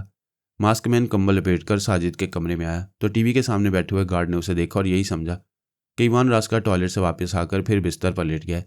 ऐसे वक्त सानी मास्कमैन के अंदर आ गई। उसे शीतारा की आवाज़ और लहजे में हुक्म दिया कि आंखें बंद करके सुबह तक सोता रहे। वो बेचारा ताबेदार था, सो गया। साजिद ने उस दरवाजे को बंद किया, फिर सीढ़ियाँ चढ़ता हुआ छत की तरफ जाने लगा। छत पर 4 मुसल्ला गार्ड्स मुस्ताद खड़े थे। साजिद के वहाँ जाते उन चारों ने अलर्ट होकर उसे सलूट किया। उन चारों के दिमाग यकीन से कह रहे थे कि वो अपने मास्कमैन को सलूट कर रहे हैं, क्योंकि उन चारों के अंदर मेरे अलावा सलमान, जेरी और थरमाल घुसे हुए थे। साजिद अली ने एक तवील मुद्दत के बाद छत पर आकर खुली फिजा में सांस ली थी। मैं उसके अंदर पहुंचा और हेलीकॉप्टर को वहां से उड़ा कर ले गया। जेरी और थरमाल आला हुक्काम के बॉडीगार्ड्स के अंदर चले गए। वो हेलीकॉप्टर सरकारी हेलीपोर्ट में आकर उतरा। मास्कमैन का ड्राइवर कार करीब ले आया। साजिद हेलीकॉप्टर से उतरा और कार में आकर बैठ गया। वहां 2 अफसरान खड़े हुए थे। उनके दिमागों पर मैंने और सानी ने पर्दा डाल दिया। साजिद वहां से कार में रवाना होकर एयरपोर्ट पहुंचा। थोड़ी देर तक कार में बैठा रहा। हम तमाम टेलीपैथी जानने वाले उन तमाम अफसरान के अंदर जा रहे थे जिनके सामने से साजिद को गुजरना था। वो 7 अफसरान थे और हम वहाँ 8 थे। मैं, सोनिया, सानी, जोजो, सलमान, सुल्ताना, जेरी, थरमाल और साजिद अली। हमने तय कर लिया कि किस अफसर के अंदर रहना है। ऐसे वक्त सिर्फ साजिद ख्याल ख्वानी ना करे। फिर मैंने साजिद को सिग्नल दिया, चले आओ। वो कार से निकलकर इमारत के उस हिस्से में आया जो अहम लोगों के लिए मखसूस था। उसने ओवरकोट के कॉलर खड़े कर लिए थे, हैट को पेशानी पर झुका लिया। इस तरह चेहरा काफ़ी हद तक छुप गया। वो उस अफसर के पास से गुजरा जो सफरी कागजात चेक करता था। मैंने अफसर को उसकी रिस्ट वॉच पर झुकाया। वो कलाई से घड़ी उतार कर वक्त दुरुस्त करने लगा। सानी ने उसके पास बैठे हुए अफसर को मेज़ पर रखे हुए कागजात पर झुका दिया। उन दोनों को साजिद की तरफ से गाफिल कर दिया। वो किसी रोक टोक के बगैर गुजरता चला गया। आगे सामान चेक करने वाले अफसरान और 2 सिपाही थे। उन सब का ध्यान भी इसी तरह साजिद की तरफ से हटाया गया। वो आखिरी एग्जिट डोर से गुजरकर रनवे की सिमत जाने लगा। इससे पहले हम तमाम टेलीपैथी जानने वाले उन मुसल्ला गार्ड्स के अंदर पहुंच गए थे जो तैयारी के पास खड़े थे। हमने किसी की गर्दन में खुजली पैदा की, किसी को जूते का फीता बांधने के लिए झुकाया, किसी को अपनी गन चेक करने पर मजबूर किया। उनकी गफलत के दौरान साजिद सीढ़ियां चढ़ता हुआ तैयारी के अंदर पहुंच गया। उनके अंदर पहुंचते ही हम अंदर बैठे हुए लोगों के दिमागों में पहुंच गए। तैयारी में आला हाकिम के अलावा उसका पर्सनल सेक्रेटरी और 2 बॉडीगार्ड्स थे। एक हॉस्टेस और एक स्टीवर्ड था। पायलट अपने कैबिन में था। वहां कुल 7 अफराद थे। उन्होंने 8वें मुसाफिर साजिद के इजाफे को नहीं समझा। सीढ़ियां हटा ली गईं, दरवाजे लॉक हो गए। आधे घंटे के अंदर वो त्यारा रनवे पर दौड़ता हुआ फिजा में बुलंद होकर परवास करने लगा। मैंने साजिद की रिहाई की रुदाद चंद पैराग्राफ में बयान किया, जबकि इसके लिए कई सफ़ात दरकार थे। हमने 24 घंटों में मुसलसल इतनी मेहनत की थी जो 24 महीनों तक जारी रहती, तब शायद कामयाबी के इम्कान पैदा होते। इस कामयाबी में अल्लाह ताला की मर्जी शामिल थी। फिर हमारी टेलीपैथी जाने वाली फ़ौज ने बड़ा काम किया था। आखिरकार साजिद 4 दीवारी से निकलकर खुली फिजा में निकल आया। वैसे अभी आखिरी मरहला बाकी था। वो त्यारा भी रूस की हदूद में था। साजिद के फरार का भेद खुलते ही रूसी फौज के तेज रफ्तार त्यारे इस अगवा किए जाने वाले त्यारे को घेर कर सरहद पार करने से रोक सकते थे। ऐसे ही नाजुक मौका पर शीतारा को अपने मामूल और ताबेदार ईवान रास्का की ज़रूरत पेश आई। वो अपनी और ईवान रास्का की टेलीपैथी के जरिए पारस के गिर्द घेरा तंग करना चाहती थी। पारस अब उसकी गिरफ्त में आने ही वाला था। ऐसे ही वक्त वो ईवान रास्का के दिमाग में आई तो हैरान रह गई। उसे मुखातिब करते उसने फ़ौरन सांस रोक ली। इन चंद लम्हात में उसने समझ लिया कि वो त्यारे में सफ़र कर रहे, और उसके सांस रोकने के अमल ने समझा दिया कि अब वो उसका मामूल और ताबेदार नहीं रहा, उसकी गिरफ्त से निकल चुका है। ये नाकामी वो बर्दाश्त नहीं कर सकती थी। अपने मामूल और ताबेदार की रिहाई उसे मंजूर नहीं थी। फ़ौरन ही उसे ख्याल आया कि अगर वो फ़रार हो रहा है और वो त्यारा अभी रूस की सरहद से बाहर नहीं गया है, तो फिर वो दोबारा उसे गिरफ्तार करा के उसी महल में पहुंचा सकती है, या फिर रास्का के पास जाकर यह समझौता कर सकती है कि वो बदस्तूर उसका ताबेदार रहे और अभी फ़ौरन ही पारस को गिरफ्तार कराने में उसकी मदद करे, तो वो उसे रूस की सरहद पार करने देगी। और जब तक यह समझौता ना हो, इस त्यारे को रूस के अंदर कहीं उतारा जाए और शीतारा को पायलट की आवाज़ सुनाई जाए ताकि वो अपनी मर्जी के मुताबिक त्यारे को अपने काबू में रखे। वो हमारी कामयाबी के आखिरी लम्हात में ज़बरदस्त रुकावट बन गई थी। इस रुकावट से जो नए हालात पैदा हुए उसका जिक्र मैं आगे चलकर करूँगा। कमांडर ने शीतारा को बताया था कि पारस शायद श्रीनगर में है। शीतारा ने पूछा, क्या ये बात तुम अंदाजे से कह रही हो? इसे अंदाज़ा कह सकती हो। मुझे रिपोर्ट मिली है कि हमारी एक पेट्रोलिंग फोर्स ने बटमालू के रास्ते पर एक गाड़ी रोकी थी। उस गाड़ी से एक शख्स बाहर आया और अपना ड्यूटी कार्ड निकाल कर दिखाया। इस कार्ड की रूह से वो मेरा मुखबर था। उस मुखबर का नाम क्या है? पेट्रोलिंग फोर्स के अफसर से यह कोताही हुई कि उसने मुखबर का नाम और कार्ड नंबर वगैरह नोट नहीं किया। शीतारा ने तंजिया कहा, यह हमारे भारतीय फौजी हैं, ड्यूटी के दौरान शराब पीते हैं और बागियों को निकल निकल कर जाने का मौका देते हैं। बहरहाल आगे बोलो। उस मुखबर ने आर्मी ऑफिसर को बताया कि गाड़ी में कमांडर साहब की साली और रिश्तेदार बैठे हैं, जबकि मेरी कोई साली और रिश्तेदार इस शहर में नहीं है। इसका मतलब है वो झूठ बोलकर और फरार करवा के कश्मीरी बागियों को कहीं ले गया है। कमांडर ने कहा, तुमने मुझे बताया था कि पारस के साथ एक औरत है, उस गाड़ी में भी एक ही औरत थी, इसीलिए मैं शुबा कर रहा हूँ कि पारस इस शहर में है। मैंने सुना है लाल चौक में मुसलमानों की खासी आबादी है और वहाँ अक्सर बागी पनाह लेते हैं। ये दुरुस्त है, उनकी गाड़ी भी बटमालू से लाल चौक की तरफ गई थी। वहाँ उन्हें घेरा जा सकता है। वो बोली, फौज इस इलाके को चारों तरफ से घेर कर घरों की तलाशी ले सकती है। छुपे हुए बागी जाहिर हो जाएंगे। वहाँ तलाशी का काम शुरू करने से पहले क्रैकडाउन होगा, जबकि हम दफ़ा 144 नाफिज नहीं कर सकते। इस घर के 3 घर में शादियाँ हो रही हैं, 3 दुल्हा और 3 दुल्हनों, यानी 6 घरों में मर्दों, औरतों, बच्चों और बूढ़ों की आमदोरफ्त लगी हुई है। ऐसे में फौजी कार्रवाई मुनासिब नहीं होगी। अगर मैं पारस और उस औरत को किसी घर से ढूंढ निकालूं तो फौज वहां जाकर उसे गिरफ्तार कर सकती है। बेशक मुजरिम पाए जाएंगे तो फिर उस फौज में फौजी जवान जाकर उन्हें गिरफ्तार कर सकेंगे। तब शीतारा ने 4 मुखबरों को ख्याल ख्वानी के जरिए बारी बारी मुखातिब किया। इनमें 2 औरतें 2 मर्द थे। इन चारों को हुक्म दिया कि वो लाल चौक के रिहायशी इलाके में जाकर मालूम करें आज किस घर में नए मेहमान आए हैं और ऐसा कौन मेहमान है जो एक खूबसूरत कश्मीरी औरत के साथ इस मोहल्ले में आया है। मुखबरी करने वाली औरतों को खास तौर पर ताकीद की गई कि शादी वाले घरों में जाएं और औरतों की भीड़ में रहकर कश्मीरी औरत का सुराग लगाएं। उस औरत की एक पहचान ये हो सकती है कि वो जिस मर्द में दिलचस्पी ले रही होगी वो कश्मीरी नहीं जानता होगा और अपनी पलकें नहीं झपकता होगा। पारस की टीम में आफरीन के अलावा पाशा और होमर थे और इस टीम की रहनुमाई समदू कर रहा था। वो इन चारों को लाल चौक के इलाके में लाया और अपने एक दोस्त मुराद अली के घर में ठहराया। यानी उस रात मुराद अली के घर में 5 मर्द थे, पारस, पाशा, होमर, समदू और खुद मुराद अली। एक घर में इतने ज़्यादा मर्द और मुसल्लह हो तो उन पर मुजाहिदीन होने का शुबा होता है। इसलिए मुराद अली ने कहा, हम पांचों को मुख्तलिफ घरों में रहना चाहिए। यहाँ मुसलमान बाहर से आने वाले मुजाहिदीन को बोझ नहीं समझते, उन्हें खुश आमदीद कहते हैं और उन्हें अपने घरों में पनाह देते हैं। सब इस बात पर मुत्तफिक हो गए। आफरीन ने कहा, मैं तवील मुद्दत के बाद अपने वतन और अपने लोगों में आई हूँ।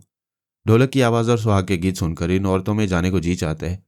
पारस ने कहा, अपनी ज़मीन पर आकर ये सारी खुशियाँ हासिल करना चाहिए। मैं भी यहाँ की शादी और रस्म व रवाज में शामिल होना चाहता हूँ।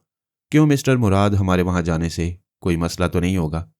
हरगिज़ नहीं, इस घर के लोग बहुत खुश होंगे। चलो मैं तुम दोनों को वहाँ पहुँचा दूँ। समदू ने कहा, मैं आफरीन और पारस को शादी वाले घर में ले जाऊँगा। मुराद, तुम पाशा और होमर को दूसरी शादी वाले घरों में पहुँचा दो। इस तरह हम सब की ये रात जागते या सोते हुए उन घरों में गुजर जाएगी। वह सब मुराद के मकान से बाहर आ गए। शदीद सर्दी के बायस सफ़ेद कोहर की धुंध छाई हुई थी। सबने ओवरकोट और ऊनी टोपियां पहनी हुई थीं या फिर कंबल में लिपटे हुए थे और अपने लिबास के अंदर उन्होंने हथियार छुपा रखे थे। मुराद अली अपने दरवाज़ों पर ताला लगाकर पाशा और होमर के साथ चला गया। समदू ने आफरीन और पारस के साथ चलते हुए कहा, तुम लोगों ने मेरा रिवॉल्वर ले लिया है। अगर कहीं फायरिंग की नौबत आई तो मैं निहत्ता रहूंगा। आफरीन ने कहा, तुम्हें रिवॉल्वर दिया जाएगा तो तुम खुदकुशी कर लोगे। वो इसलिए खुदकुशी करना चाहता था कि शीतारा उसके जरिए आफरीन और पारस वगैरह को नुकसान पहुंचा सकती थी। वो शादी वाले घर में पहुंचे। समदू ने दुल्हन के बाप से उनका तारुफ कराया। उस बुजुर्ग ने पारस को गले लगाकर खुशामदीद कहा, आफरीन के सर पर हाथ रखकर दुआएं दी। फिर अपनी बीवी और बेटियों को बुलाकर कहा, मेहमान खुदा की रहमत होता है। हमारे घर में रहमत आई है, उस बेटी को अंदर ले जाओ। आफरीन उनके साथ चली गई। पारस मर्दों में आकर उनसे मुतारिफ होने लगा। सब लोग उसकी आमद पर खुशी का इजहार कर रहे थे। इस घर में खासी चहल पहल थी। औरतें मर्दों में आ रही थी, मर्द औरतों में किसी काम से चले जाते थे। पर्दे की बहुत ज़्यादा सख्ती नहीं थी। समदू ने अच्छी तरह समझ लिया था कि आफरीन पारस को दिल दे बैठी है। जो बचपन से अपनी थी वो पराई हो गई है, अब उसे कभी हासिल नहीं होगी। इसके बावजूद दिल नहीं मानता था। आंखें उसे देखते रहना चाहती थीं। वो बार बार उठकर उस हिस्से में जाता जहां औरतें हंस बोल रही थीं, ढोलक पर सुहाग के गीत गा रही थीं। हिंदुस्तानी फिल्मों ने इन औरतों में खासी बेबाकी पैदा कर दी थी, इसलिए वो रक्स भी कर रही थी और दुल्हा दुल्हन के बहरूप में खेल तमाशे भी। समदू दूर से आफरीन को हंसते खेलते देख रहा था और खुश हो रहा था। फिर वो मर्दों की महफिल में वापस आया, लेकिन महफिल में पहुंचने से पहले ठिठक गया। वो श्रीनगर और उसके अतराफ में मसरूफ रहने वाले तमाम भारतीय मुखबरों को जानता था। ऐसे ही एक मुखबर वहां मर्दों की महफिल में नजर आ रहा था। समदू ने दुल्हन के बाप को इशारे से अपने पास बुलाया, फिर सरगोशी में बोला, यहाँ एक भारतीय मुखबर है। आप अपने मेहमान पारस के पास जाकर चुपचाप कह दें कि वो इधर मेरे पास चलाए। और आफरीन को? बुजुर्ग ने कहा, पारस और आफरीन की फिक्र न करो, वो मेरे मेहमान हैं, उनकी हिफाजत मुझ पर लाजिम है। तुम जासूस की निशानदेही करो। वो उंगली उठाकर इशारा करते हुए बोला, वो जो अलाव के सामने सफ़ेद और नीली धारी वाला कंबल लपेटे बैठा है, उसका नाम हरिदास है। वो यहाँ यकीनन एक मुसलमान के बहरूप में आया है। बुजुर्ग थोड़ी देर तक उस जासूस को सोचती हुई नज़रों से देखते रहे, फिर बोले, मैं अपनी बेटी की शादी में खून खराबा नहीं करूंगा और यह भी नहीं चाहूंगा कि मेरे मेहमानों पर आंच आए। तुम पारस के पास जाकर बैठो, मैं इस जासूस का इंतजाम करता हूँ। समदू पारस की तरफ जाने लगा। बुजुर्ग ने अपने नौजवान बेटे को बुलाया, फिर उन्हें एक तरफ ले जाकर कुछ समझाने लगे। थोड़ी देर बाद वो दोनों बेटे ट्रे में छोटी छोटी प्लेटें लेकर आए। हर प्लेट में भुने हुए गोश्त के बड़े बड़े पार्चे रखे हुए थे। वो हर मेहमान के सामने एक प्लेट और कावे की एक प्याली रखते जा रहे थे। उन्होंने इस जासूस के सामने भी एक प्लेट और एक प्याली रखी। बुजुर्ग ने उठकर कहा, बुजुर्ग मेहमानों, आपने इतनी शदीद सर्दी में यहाँ आकर मुझे मेज़बानी का मौका दिया है। भुना हुआ गोश्त और गर्मा गर्म कावा हाजिर है। इस सर्दी में आप गाय का गोश्त खाएंगे तो बदन में हरारत पैदा होगी। जासूस हरिदास गोश्त उठाकर खाने ही वाला था। बुजुर्ग का आखिरी फिक्रा सुनते उसके हाथ से गोश्त छूटकर नीचे गिर पड़ा। हिंदू गाय को गौ माता कहकर उसकी पूजा करती हैं। उसका गोश्त खाना तो दूर की बात है, उसे हलाक भी नहीं करते, उसे कोई नुकसान पहुंचने नहीं देते। फिर भला जासूस हरिदास कैसे खा सकता था? बुजुर्ग ने पूछा, क्यों नहीं खाओगे? क्या तुम मुसलमान नहीं हो?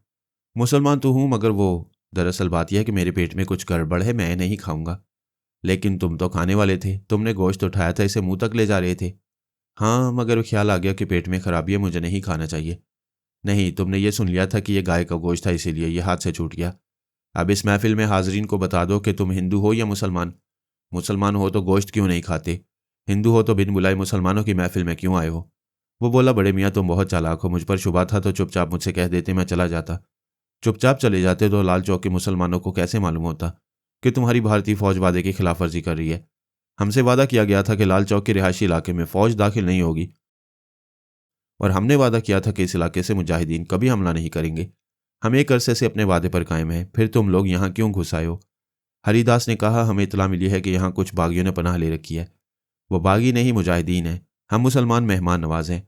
हमारे दरवाजे पर जो आता है हम दोस्त और दुश्मन की तमीज़ किए बगैर उसे पनाह देते हैं, मगर किसी मेहमान को ये इजाज़त नहीं देते कि वह इस इलाके से भारतीय फौज के किसी जवान को नुकसान पहुंचाएं। अगर यहाँ कोई मुजाहिद मौजूद होता तो तुम्हारे आगे गोश्त की प्लेट न रखी जाती, वो तुम्हें गोली से उड़ा देता। बुजुर्ग के जवान बेटे ने कहा, तुम्हारी सलामती इसी में है कि इस इलाके से चले जाओ, क्योंकि जासूस की हैसियत से जाहिर हो गए हो। अगर कोई मुजाहिद तुम्हें देख रहा होगा तो जिंदा नहीं छोड़ेगा। हम यहाँ शादी के घर में खून खराबा नहीं चाहते, प्लीज़ चले जाओ। हमारे 2 आदमी तुम्हें इस इलाके से बाहर छोड़ाएंगे।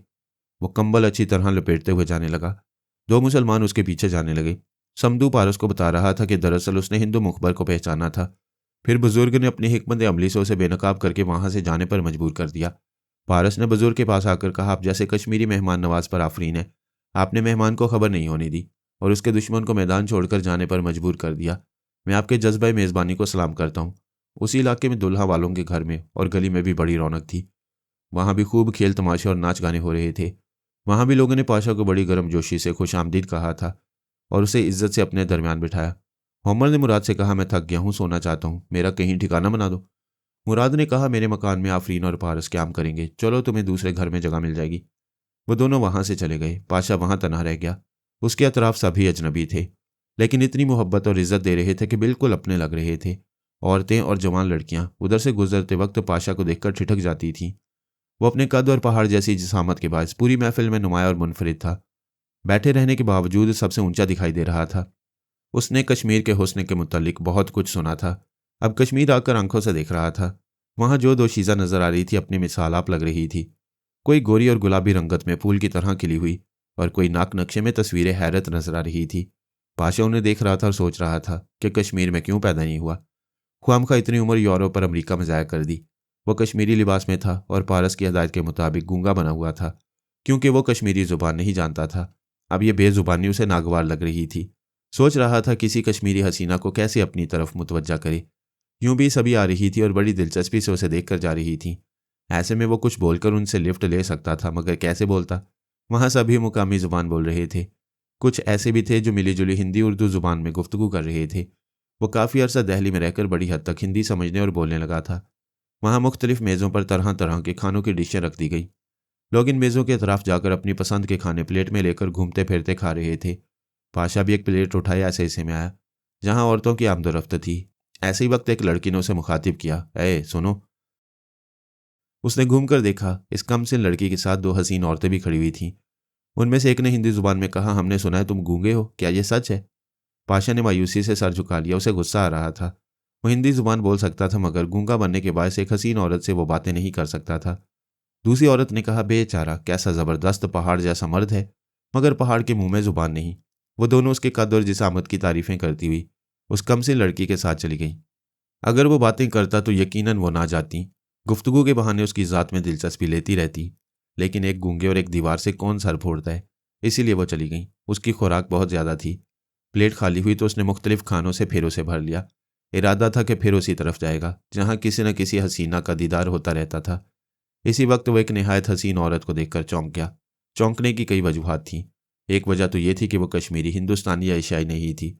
गरम ऊनी पतलून स्वेटर और फर वाले कोट में थी। ऊनी टोपी से झांकने वाले सुनहरी बाल और आंखें नीली थीं। वो कोई मगरिब का शाहकार थी। एक तरफ जनान खाने में कश्मीरी हुस्न था, दूसरी तरफ मगरबी और दोनों तरफ का हुस्न कह रहा था, उधर जाता है देखो या इधर परवान आता है। पाशा के चौंकने की दूसरी वजह यह थी कि पारस की बातें याद आ गई थीं। पारस ने कहा था कि एक बॉडी बिल्डर पहलवान एक मलका हुस्न को अगवा करके कश्मीर ले गया है। उस मलका हुस्न के माँ बाप बेटी की जुदाई में रो रोकर अंधे हो रहे हैं। उन्होंने कहा है कि जो जुवां मर्द उस बॉडी बिल्डर पहलवान के शिकंजे से उनकी बेटी को छुड़ा कर लाएगा, वो उस हसीन बेटी की शादी उसी जवां मर्द से कर देंगे। ये सुनते ही पाशा खम ठोंक कर कश्मीर चलाया था। उसके चौंकने की तीसरी वजह यह थी कि इस मलका हुस्न के साथ एक कद्दे-आवर बॉडी बिल्डर पहलवान नजर आ रहा था। अब पाशा के लिए शुबा की गुंजाइश नहीं रही थी। उसकी खोपड़ी ने कहा, यही वो मलका हुस्न है जिसकी तलाश में यहाँ आया हूँ, और यही वो अगवा का मुजरिम पहलवान है जिसकी गर्दन मेरे हाथों से टूटेगी। अब अल्लाह ही उन दोनों पर रहम करने वाला था। वो बॉडी बिल्डर अपने हाथों में वीडियो कैमरा लिए हुए था। हसीना के हाथों में एक रिकॉर्डर और माइक्रोफोन था। वो टूटी फूटी हिंदी में बोल रही थी, मैं और मेरा ये फ्रेंड आपका कंट्री में आया है, आपका कल्चर देखना मांगते हैं। आपको ऑब्जेक्शन नहीं होने से हम इस फंक्शन को पिक्चराइज करेंगे। उनसे कहा गया कि किसी को एतराज़ नहीं, वो वीडियो फिल्म बना सकते हैं।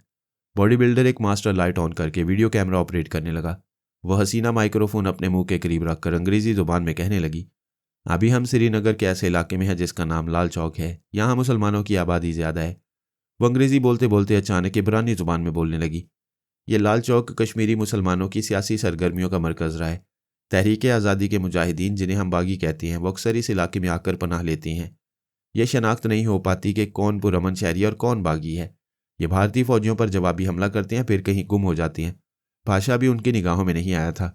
वह हैरानी से सोच रहा था कि हसीना अंग्रेजी जुबान में कमेंट्री करते करते अचानक इब्रानी क्यों बोल रही है। इल्मुल अब्दान का माहिर यहूदी जेफरी हेराल्ड उसका उस्ताद था। पाशा ने उससे इब्रानी जुबान सीखी थी।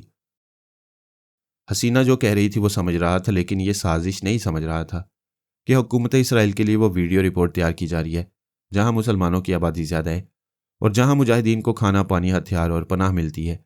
वहां के इलाकों की एक एक गली और अहम मुकाम की फिल्मी रिपोर्ट वह हसीना तैयार कर रही थी। पाशा सोचने लगा, यह हसीना बम्बई शहर से अगवा की गई थी, फिर इब्रानी कैसे बोल रही है। पारस भाई ने यह नहीं बताया कि यह मलका हुस्न यहूदी है। कोई बात नहीं, यहूदी है तो क्या हुआ, इसे सैंडो आयरन मैन के पंजे से छुड़ाना और इससे शादी करना मेरा इखलाकी फ़र्ज है। हसीना कमेंट्री करते करते पाशा को देखकर ठिठक गई। अपने साथी से बोली, इस पहाड़ को पिक्चराइज करो। What a horrible and fantastic man he is. उसके साथी ने पाशा की तरफ कैमरे का रुख किया। वो इब्रानी में बोलने लगी, हमें गलत रिपोर्ट दी गई है कि कश्मीरी मुसलमान गरीब और जिस्मानी तौर पर कमज़ोर होती हैं। आप स्क्रीन पर एक कद्दे-आवर मुसलमान को देख रहे हैं। मैंने श्रीनगर पहुंचकर दूसरे कश्मीरियों को देखा है। अगरचे वो ऐसे पहाड़ नहीं है, मगर सेहतमंद और मजबूत जिस्म के मालिक हैं। भारतीय फौजी इस खुशफहमी में रहते हैं कि वो कमज़ोर कश्मीरियों को कुचल रहे हैं। इस खुशफहमी में वो तवाना और हौसलामंद मुजाहिदीन से पसपा होते रहती हैं।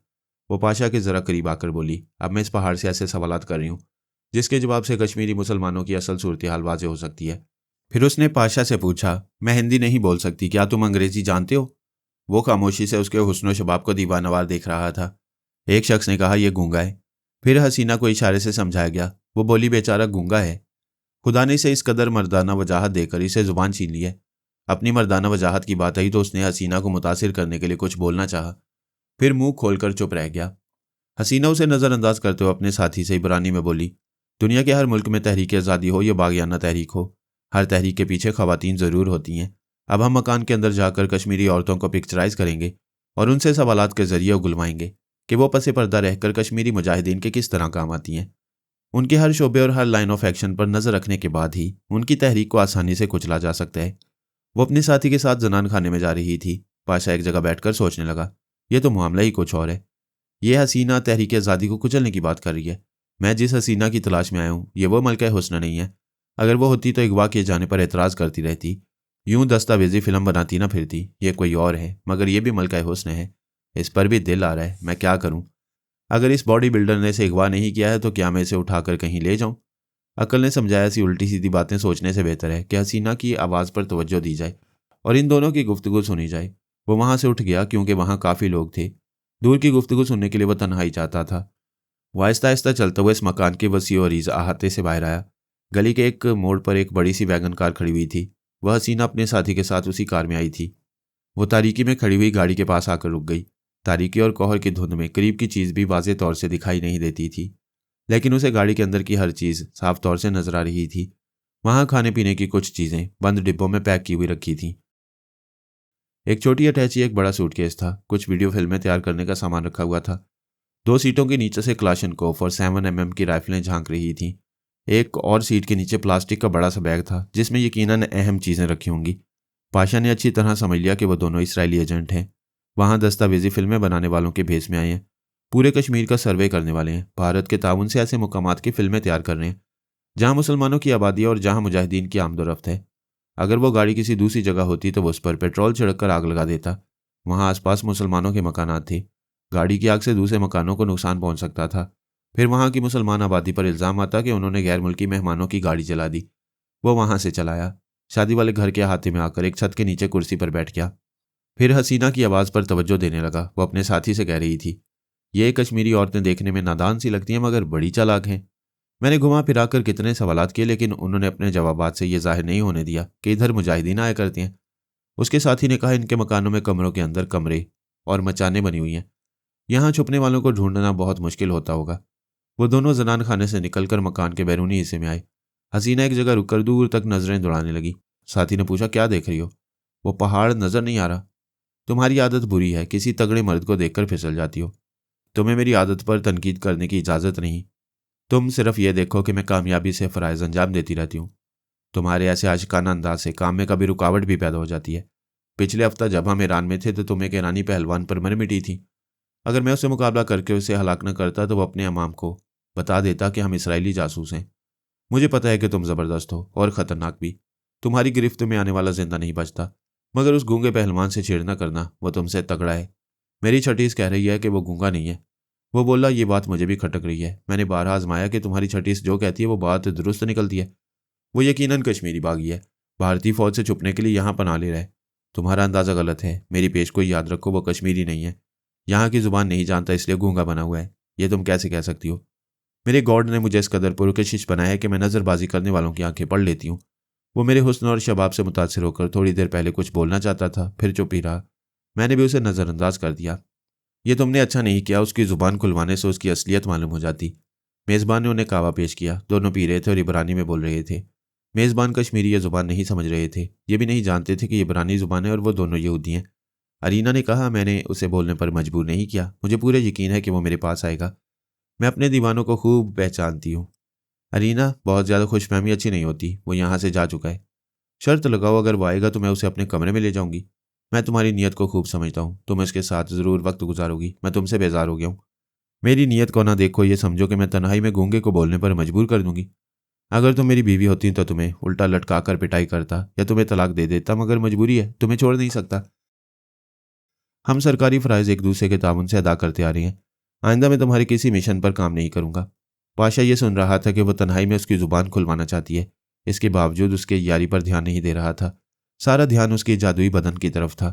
ये ख्याल गुदगुदा रहा था कि वो पहले ही इसे तन्हाई में मिलने का इरादा किए बैठी है। वो अपनी जगह से उठकर शामियाने में आया जहां वो अपने साथी और मेहमानों के साथ बैठी हुई थी। उसने कावे की खाली प्याली मेज़ पर रखकर पाशा को देखा। दोनों की नज़रें मिली तो वो मुस्कुराई। यह भी मुस्कुराने लगा। वो अपनी जगह से उठकर बड़े नाजो अंदाज से चलती हुई उसके करीब आई। फिर बोली, मुझे अफसोस है कि तुम बोल नहीं सकते, मगर इशारों की ज़ुबान समझ सकते हो कि मुझसे दोस्ती करोगे? अनीना ने मुसाफे के लिए हाथ बढ़ाया। उसने नदीदों की तरह दोनों हाथों में उसका हाथ ले लिया। वो बोली, मैंने जब से तुम्हें देखा है यह दिल तुम्हारी तरफ खींचा जा रहा है। पाशा का दिल तेजी से धड़क रहा था। वो अहमकाना अंदाज में हाँ हाँ के तौर पर सर हिला रहा था। वो बोली, मैं यहाँ एक 4 स्टार होटल में हूँ, क्या मेरे साथ चलोगे? मैं अपनी गाड़ी में तुम्हें वापस पहुँचा दूंगी। वो फिर हाँ के अंदाज में सर हिलाने लगा। वो अपने साथी की तरफ हाथ हिलाकर बोली, हैरी, मैंने कश्मीरी जवान को दोस्त बनाया है।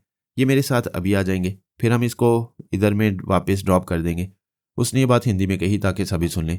मेज़बान ने करीब आकर पाशा से कहा, ब्रादर, तुम हमारे मेहमान हो। तुम्हें मुराद अली हमारे पास छोड़ गया है, हम उसे क्या जवाब देंगे? वो इशारों की ज़ुबान में बोला, इत्मीनान रखो, मैं वापस आ जाऊँगा। वो अरीना का हाथ थामकर उसके साथ चलते हुए गाड़ी के पास आ गया।